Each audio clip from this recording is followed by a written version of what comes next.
This video will show you how to calculate the radius of a sphere from its volume. Okay, so here's an example problem. The volume of the sphere is 972 pi.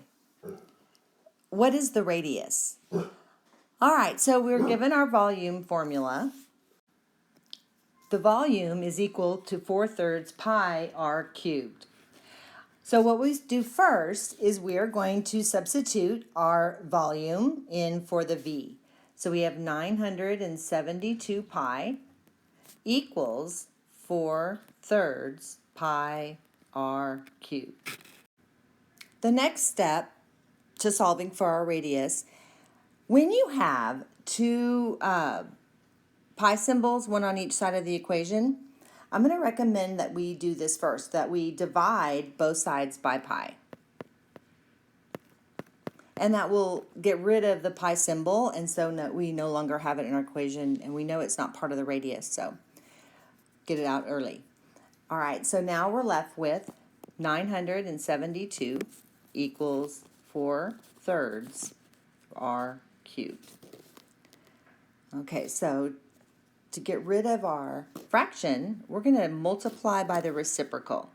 So that's when you flip over the fraction and put the numerator in the denominator and so forth. So we're going to multiply by 3/4. And whatever you do to one side of the equation, you have to do to the other.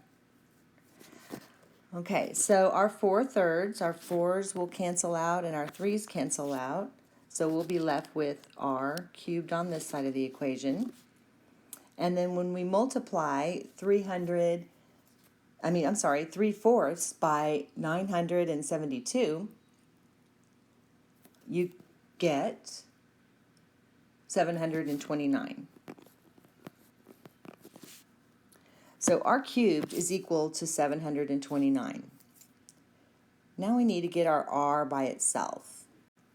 Let's take the cube root of both sides of our equation. That's how we undo that cube. Take the cube root. So our cube root and our cube are going to cancel out, which leaves us with just r on this side of the equation. So when we put in our calculator the cube root of 729, or you can type in the calculator 729 raised to the 1/3 power. Both of these are the same, and when you do that, you're going to get 9.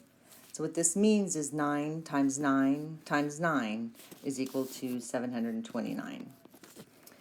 Okay, so 9 is the radius of our sphere, given the volume 972 pi. I hope this helps with the problem that you're going to have on your assignment, and thanks for watching.